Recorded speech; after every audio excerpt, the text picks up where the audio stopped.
तो बच्चों 2019 में इससे एक भी क्वेश्चन डायरेक्टली उठ के नहीं आया। मतलब अगर मैं 2019 की बात करूं, in 2019 no question came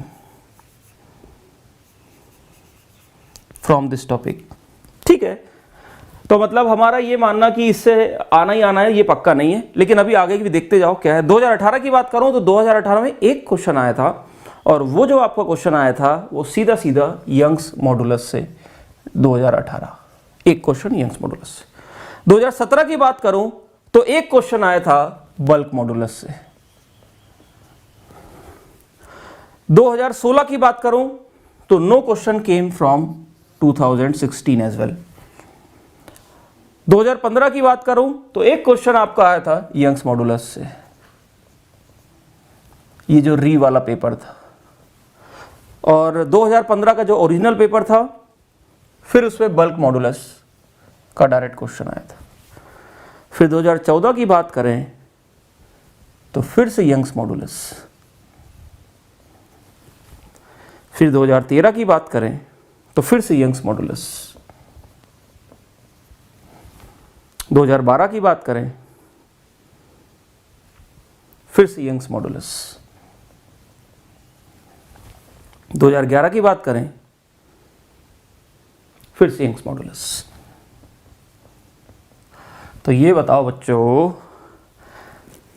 chapter as a whole important नहीं है, लेकिन तुम्हें लगता नहीं है कि ये इतनी जरा सी चीज है, अगर आप ये फॉर्मूला पढ़ के चले जाओ और इसके प्रीवियस ईयर के क्वेश्चन लगा के चले जाओ, प्लस 2-4 जो क्वेश्चन है, इतने तो रोटेशन में भी एक टॉपिक से मुझे लगता है अपना जो टॉर्क वाला टॉपिक था उससे भी इतने क्वेश्चन आए थे। तो यही मेरा एम था, चैप्टर वाइज मत देखो, टॉपिक्स पकड़ो। चैप्टर ओवरऑल देखोगे तो 2 बार क्वेश्चन नहीं आया तो बेचारा नाम बदनाम हो गया कि इससे क्वेश्चन आता ही नहीं है, लेकिन बाकियों में तो आया ना यार। ठीक है, 2 बार नहीं आया, हो सकता है अगली बार आए या ना आए, वी डोंट नो, बट ज्यादा प्रोबेबिलिटी किसकी आने की है, और आने में भी किससे आने की प्रोबेबिलिटी ज्यादा है भाई? सारे के सारे क्वेश्चन 2 ही तो टॉपिक से उठ के आए यार, तो क्यों ना इन 2 टॉपिक को कर लिया जाए? कितना टाइम लगना है इनको करने में?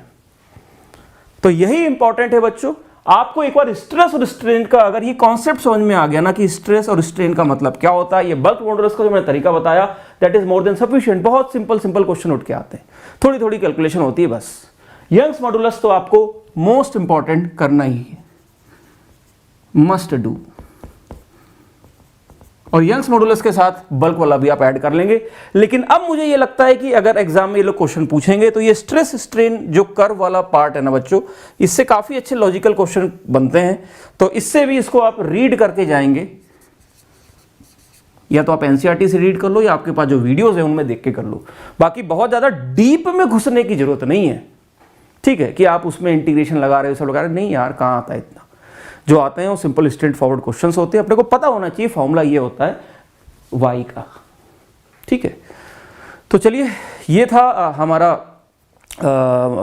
Mind map for properties, mechanical properties of solids. अब आइए देखते हैं अगला chapter, mechanical properties of fluids.